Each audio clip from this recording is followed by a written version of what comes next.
All right, here we go. Have a look, please. So let's go through one quick example. Click and close.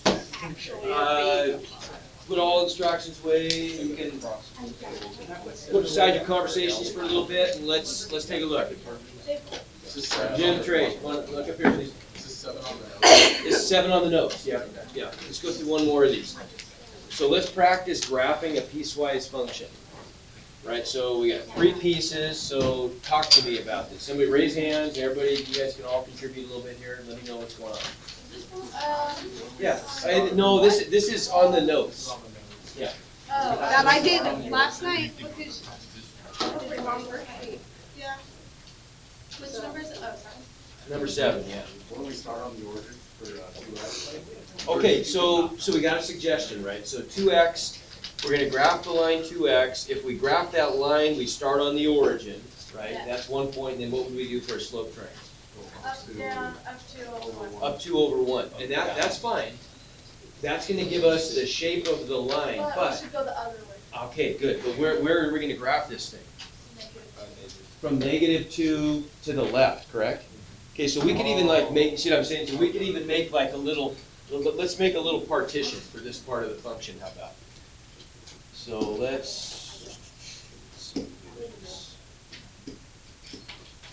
so really, we want to be every place, I gotta move that. So there's our partition right there, isn't it, right? We want to be everything, let's make that a different color. There we go. So you want everything to the left of that, including that, right? Yeah. So we're only going to graph the function over there. We still could use this point, but this point is not in the top domain, is it? You just have to describe. Right, so I mean, so we could like draw it lightly and then graph it, or we could use the trick we ended with yesterday, right? We could just pick 2 points in the domain of the, let's make this green. So we'll pick 2 points in the domain of the green piece, right? So let's make a little t-table and do that, how about? So if we make a green t-table, what would be some points that would make sense in that domain? -2 would, right? Because that's the boundary. So when x is -2, what's y? -4. Okay, so we get a point at -2, -4. Agreed? And then what's another one that makes sense?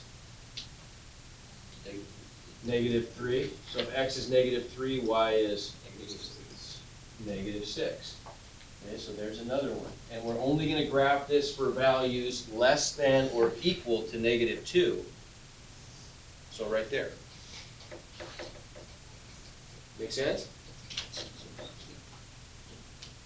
Okay? Oh, holy smokes. Wait, why is it graphed down? Why does it go off the graph? You Oh, mean? because you're making, okay. Just goes forever. Yep.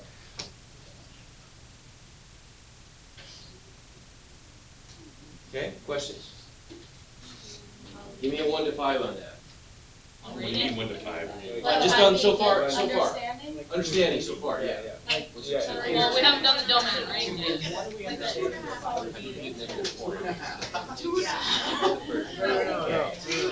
Two and a half, okay. So, okay, really back in here. So, ask a question then. If you're not feeling great about this, ask a question to somebody. If you've got a question, someone else does. Hey, How do you get the -2, -4 again? I just picked it. I randomly picked it because we're just trying, what's our goal here? We're trying to graph the line 2x in its domain. Its domain is only everything to the left of -2, right? So I'm only graphing the green line over here. Mathematically, the green line goes forever, right? But we're only going to graph it in its own domain. Hey, you guys got to stop talking. Jim, you guys got to stop talking. It's interrupting everybody here. Raise your hand if you have a question. A wrong point, like on accident, because like that like lines up with like the down 2 over one. Right. So, but would there be any way that you pick like a wrong? What do you mean by a wrong point? One that's not convenient? Okay, never mind, I got it. Okay, it makes sense? Yeah. So this line, it just goes Yeah, off. okay. Like, it Well, goes- the line, so one more time, everybody just really listen to this next sentence, because this is really critical. I think everyone's kind of got the same question, and we're not totally clear on this. Mathematically, the line y equals 2x goes forever, right? But this one is not, this is different.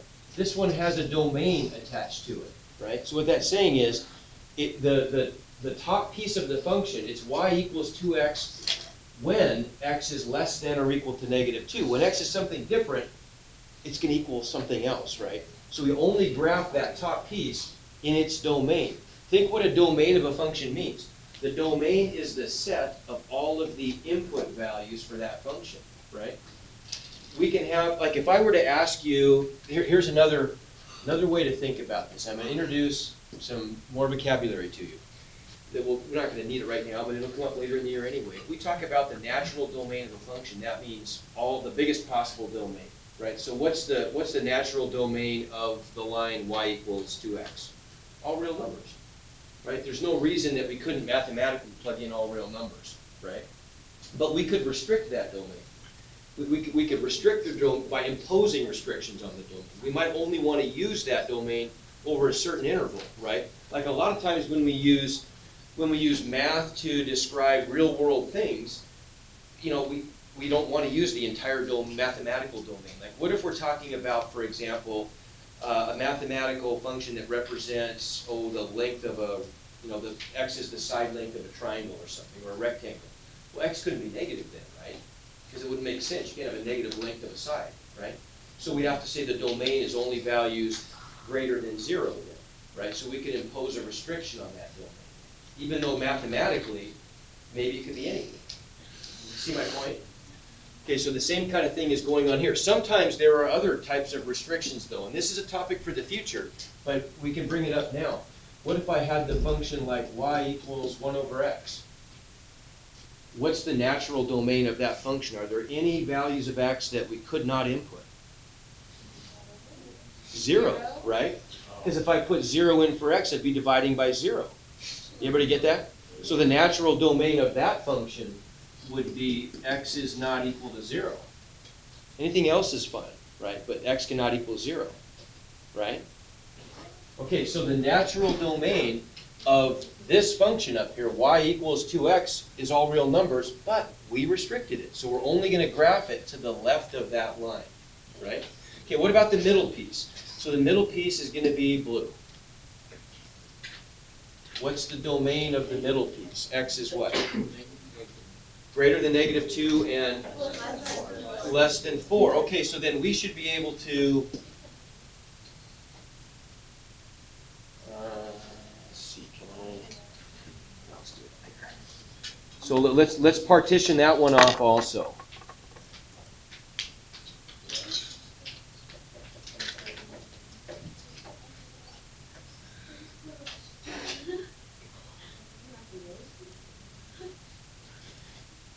So there's going to be the right-hand boundary of that interval. Everybody agree? Everything's got to be, the blue piece of the function only gets graphed in between those two vertical lines, right? In between x equals negative 2 and x equals positive 4. Agreed? So we just need to graph it in between. So let's pick for our t-table, let's pick 2 points, convenient points, that fall in that interval, right? Like we could, for example, pick 1 if we want to. Sure, we could pick anything that's going to be convenient. So we could pick like x equals 1. If x equals 1, what's y? 0. No. Negative 1 minus 1 would be negative 2. Okay, so one point is going to be at 1, negative 2. How about 0, right? That would be a good one maybe, huh? 0, negative 1, right? So there's another point. And now we would just connect and extend those, except what's going to happen, because are we including negative 2 in the interval? So what's going to happen when we get over to x equals negative 2? Circles. Yeah, well, I got to draw that again. That was bad. Circles, right? Open endpoints. What's going to happen when we get up to 4? Are we including 4 in the blue domain? No. So when we get down to 4, open circle, right?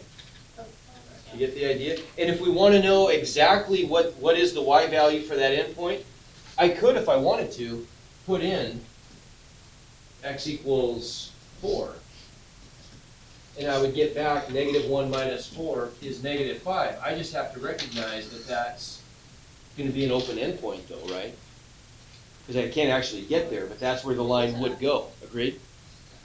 Okay, and then the bottom domain, the bottom piece of the function, its domain is when x is greater than or equal to 4, right? And so now we're just gonna graph the red function in its domain, to the right of this partition. Okay, do we need to put the partitions there? No, they're just there for visually to help us out. We don't have to write them, but it kind of helps. So what is the line y equals -3? That's an easy one. We don't need any points for that one, do we? It's a, how do you describe that line? Horizontal line, Horizontal line across the. and it would cross, all the y coordinates are just gonna be -3, right? So open or closed endpoint at 4? Closed, because we're including that, aren't we? Good. And then it's just gonna go off to the right. So there's our 3-piece piecewise function. Question? Because the bottom equation is y equals -3. So this is just the line y equals -3, graphed from values of x greater than or equal to 4. Okay? And we could label these. The middle function is just y equals -1 minus x, and the left function is y equals 2x, right? But it's the domains that we have to be careful about where they're graphed. Okay, now give me a 1/5. Like a 4.5. Oh, that's better. It's climbing, it's climbing. Okay, Should we do the domain and stuff? yeah. Okay, so there's the graph. Now let's talk about the domain and the range, okay? So what about the domain? What's the domain of the entire piecewise function now, right? So we have to ask ourselves, are there any pieces, the default is it's all real numbers, but are there any pieces any place that are missing? No, this one's okay. Everything overlaps smoothly, doesn't it? An ant walking along this function forever, well, he could walk all the way from -infinity up to -2 on the green function, then he's gonna jump up to the blue function, but when he doesn't get to the blue function until after he moves past -2. At -2, he's standing right there, right? Because that's a closed endpoint. The next step he takes him up there. He walks down the blue line segment. When he gets to +4, where is he standing? Not quite at. Right there, right? Because that's a closed endpoint. And then he walks to the right forever on that red. So if y equals -1 minus x, if they were closed, then it would be. So, okay, now, so what's the problem with that? Everybody answer this question for me. If the blue function had closed endpoints, what would have to happen to the red and the green functions? They'd have to be open or it wouldn't be a function because you'd violate the vertical line test, right? Okay, so the domain in this case is all reals. So we can have more than one circle, but it just depends on whether it's filled or not? Right. Okay. Okay, so now what about the range? Okay, the range is probably a little bit tougher maybe to think about. All real numbers less than 1. Okay, everybody see that? Because there is, now if I look at the range, if I'm gonna project this entire thing onto the y-axis, what's gonna happen? Well, here's the highest possible point, and it's an open circle. And then the y values below that are included. When we get down to the bottom of the blue, we're already on the green part of the graph. And so there's never a gap all the way down to -infinity from +1. Right, everybody see that? Okay, there are no gaps in this thing. So what would my range be then as an inequality? Y is what? Less than 1, good. Okay? Make sense? Okay. So, okay, this is domain and this is. Yeah. What, range is a set of all y values, a set of all outputs. So what if it was one that has a solid? What do you mean? If it had a filled line instead of Well, they do. The green is solid and the red is solid. So how do we, so like if we had one that terminated the line, is that when it's the or statement? Yeah. Okay. Yeah. I see what you're saying, yeah. Okay? All right, so the next issue. Greatest integer function. Okay, this is another one. I just want you to know what this looks like. This is just one that you're going to see.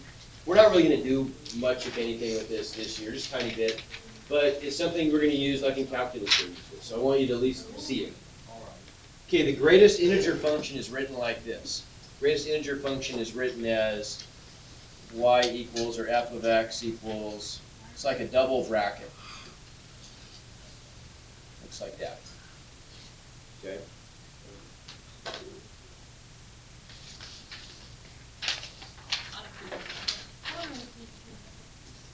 Maybe let's write it as f of x. So we write it as a function, because we said greatest integer function.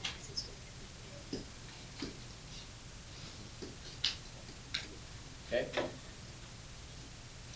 Okay, so the symbol means, this part right here, this weird double bracket,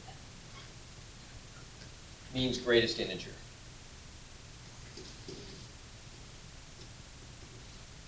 And what we really mean specifically by that is the greatest integer less than or equal to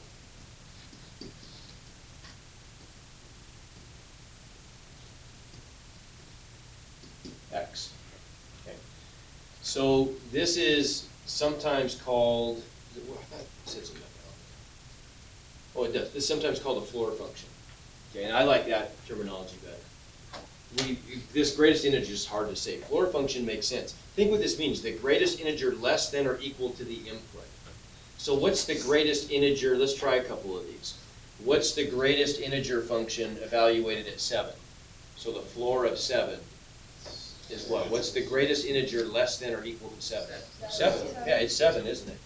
Because 7 is equal to, right? What's the floor of 2.3? 2. Okay.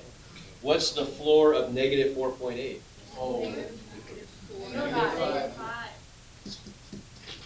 Negative 5. Why? Because you have to round it up or down again. Less than. Right. Okay. Now, here's a mental model for this, right? This is really good. Think about, imagine, and you gotta kind of bear with me here. Imagine that on the x-axis is represented by an infinite wire or string, and we're gonna put knots at every integer from negative to positive infinity, right? The location of a point is just determined by a bead on that string. What's the floor function really asking you to do? Move it. Slide the bead to the left until it hits a knot, right? That's really all, you get what I'm saying? That's really all it's doing. So you have to go down no matter what. Yeah, because it's a less than or equal to, right? So So even you're if it always was like- sliding to the left. Even if it was like 2.9, it'd still be 2. That would be, yes, you can. What do you think that function's called? Less than, or least? Okay, but instead of saying greatest integer function, let's think of it as the floor function. That's better. What do you think? What is it? It's a ceiling function. Yeah. Oh, okay. So the ceiling function is gonna say what's the least integer that's greater than or equal to x. That's a mouthful, but the ceiling function is the least integer that's less than or that's greater than or equal to x. Sorry, let me say it again. Boy, The least integer that's greater than or equal to x. So what would the ceiling of 9.7 be? The smallest integer that's greater than or equal to 9.7 would be 10, right? Because you're gonna slide it to the right, right? The least integer that's greater than or equal. If you're finding the greatest integer, it would be, like, even if it's like 2.9 or 2.7, it'd still be 2. Right. Yep. so would A on the next problem be 4? Okay, so we'll get to that. We'll get to that. So really quick, let's think about what this thing is gonna look like. And you guys can tell me. We don't even have to, like in the notes, they have you go through a table for this, but you don't need me to do that. You can we'll just be able to kind of think our way through this.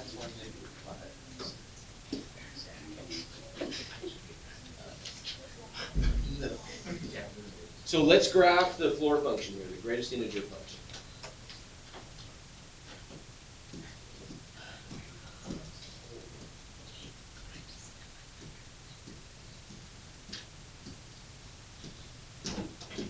And we'll just put some points on here. here.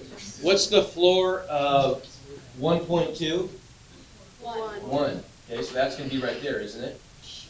What's the floor of 1.1? 1. What's the floor of 1? 1. See what I'm saying? If an ant is walking along the floor function, his y value is going to be 1 until his x value becomes what? 2. Oh, so that, it's just a stair step. It's a stair step. It's just the Y back to. And this Oh, is so it's just X. this is an example of a what we call a step function. Okay, this is in math. Okay, how would you do domain and range? Okay, well let's go through it.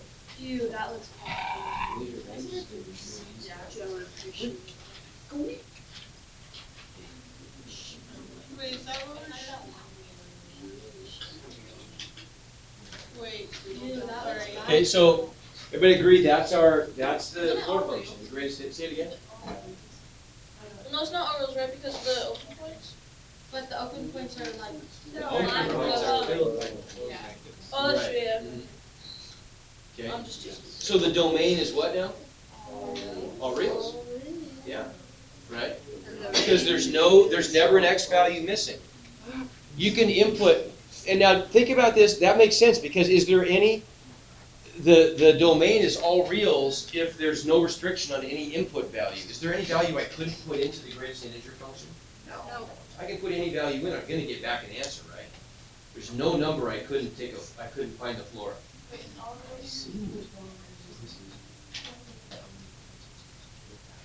Question? Right, the domain's a set of x values. Right. So how would we find the range? So as an ant walks along this function, he's always got a place to step, right? See what I'm saying? Oh, it's just Okay. that you can't feel like it. Now, so the domain, Domain is all. So what does this right? So range. What's the is range? Orioles? is all real integers? Integer. Set of integers, right? Wait, why is it all? Yeah, Okay, Y. because what are the, you get too many side conversations. I 'Cause feel it's like it skipping just, up. I know you guys are talking about math, but it's just too distracting, it's too hard to communicate. So, what are the only output values here? It's all numbers. Integers, right? The only y values the ant could ever have when he's walking, it's just a stair step. His y value is gonna be 0, then it's 1, then it's 2, then it's 3, then it's 4. There's never an in between, right? Will there ever be on an equation that we look at? Will it ever be all reals? For both of them? For both, yeah. Oh, Or yeah. just the range. I'll give Yeah, you what y 'cause- equals x. Okay. Because it's like that. Yes, ma'am? So on the homework Mhm. on 12, so then they skip 2. Yeah, okay, so 12 is, right, so now let's go through one of those. Right. Homework. Say it again. No matter what. Oh, right, the domain is gonna be, you're right. Can we go over that? 'Cause I Yes. don't know how to do it. Okay, so let's look at this one. This is like on the homework, right? Something similar to that.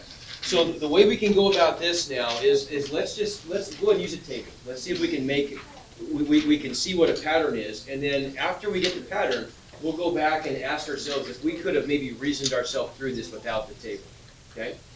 So let's just pick some values. Like, for example, how about if we pick 0, okay? So if I pick 0 for x, what's my output gonna be? It's gonna be 4, isn't it? I'm gonna get the greatest integer of 4. Okay, so what if I pick 1? I'm still gonna get 4, aren't I? Because I'm gonna get 1/2 plus 4 is 4.5. The floor of 4.5 is 4, right? What if I pick 1.999? 2. 1. It's still gonna be 4, isn't it? What? Because I'm gonna get half of 1.999 is gonna be 0.999, right? I'm gonna get 4.9999, but the floor of anything less than 5. No, you got me wrong. What? Okay, hey, let's, we got too much, you guys, there's too much talking. Courtney's getting overwhelmed here, she's got too much talking around her. Let's answer her question, so somebody now, one at a time, raise your hand, I'll give you a turn to explain this. But why is that 4? What's half of a number slightly less than 2? Somebody raise your hand and A answer. number slightly less. So raise your hand. Yes, ma'am. A number slightly less than 1. Agreed? If I take half of a number slightly less than 2, it's slightly less than 1, isn't it? Okay, so what's 4 plus a number slightly less than 1? A number. 4 point something. 4.9, right, something slightly less than 5. And what's the floor of a number slightly less than 5? 4, right? So like what So if that's it's like 4, isn't it? 2? Okay, but as soon as I move on to 2, things change. What's the floor of the function at 2? 5. I'm going to get 1 plus 4 is 5, and the floor of 5 is 5. It's going to be 5 all the way up to, what, 3.999? We lost. Oh. Okay. I saw. So are you in the table on the homework? You just put 1, 2, 3, 4, 5, 6. So, yeah, hold on, but if I go up to, right, if I go up to like 3.999, a number slightly less than 4, look what's going to happen. Half of a number slightly less than 4 is a number slightly less than 2, isn't it? Right, so I'm going to get something like 1.99999 plus 4 is 5.9999999, right? The floor of that is 5. So we can see the trend, can't we? And then when I get up to 4, it jumps to 6, doesn't it? Yes, ma'am. Every even one, then it goes up. Yes, in this case, right? Everybody see that? So it'd be like this. It'd be like,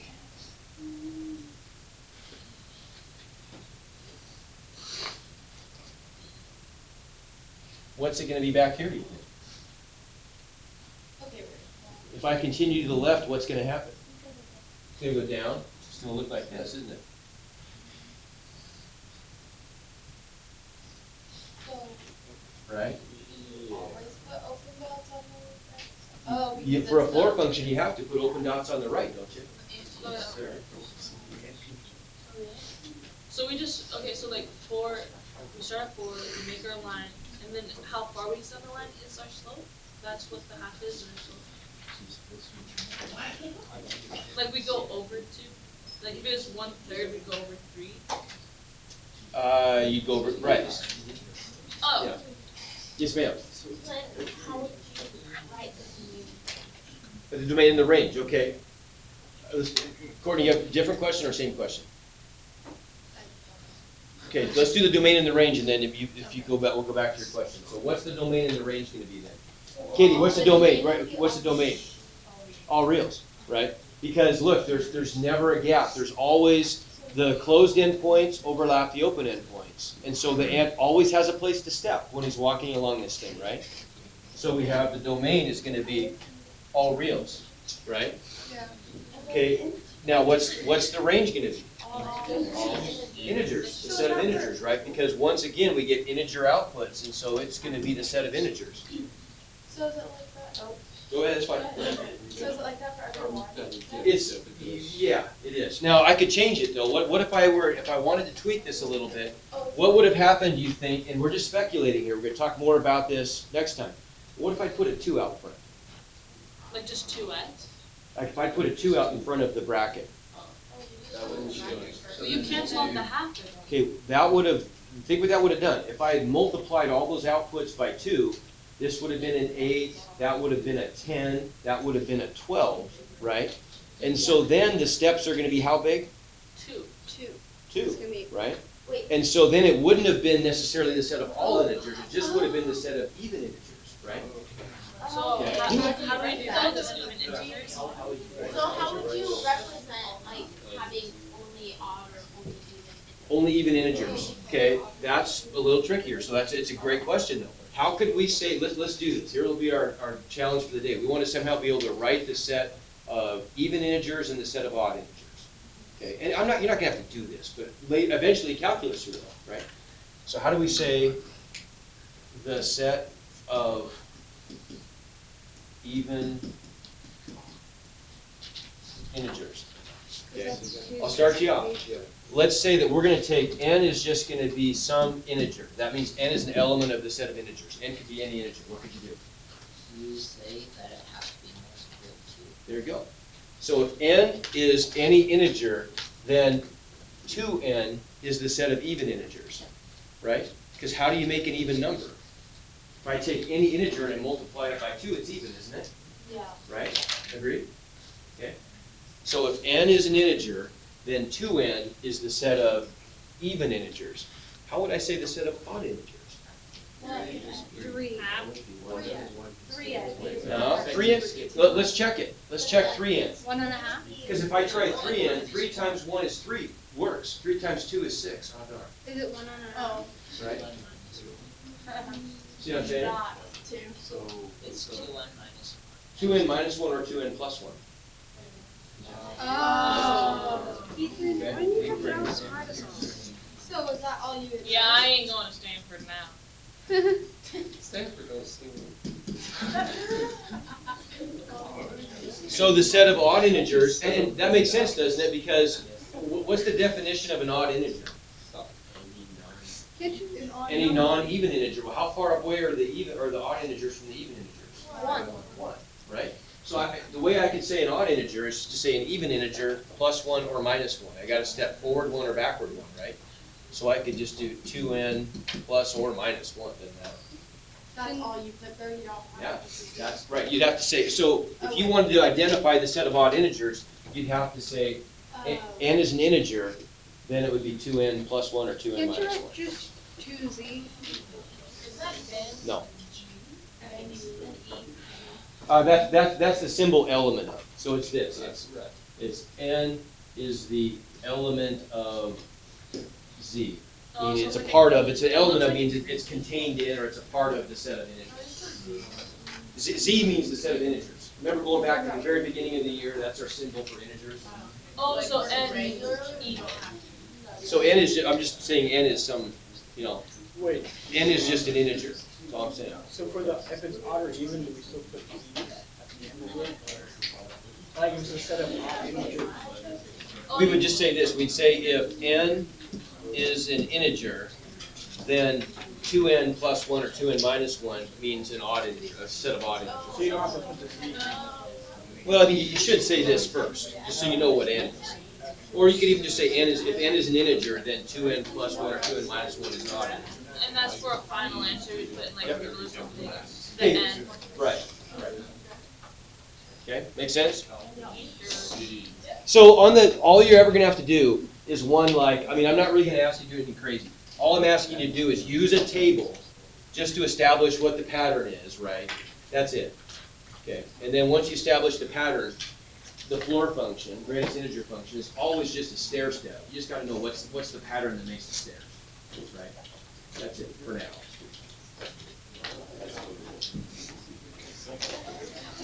Here's the fun, okay? Escalators? Yeah.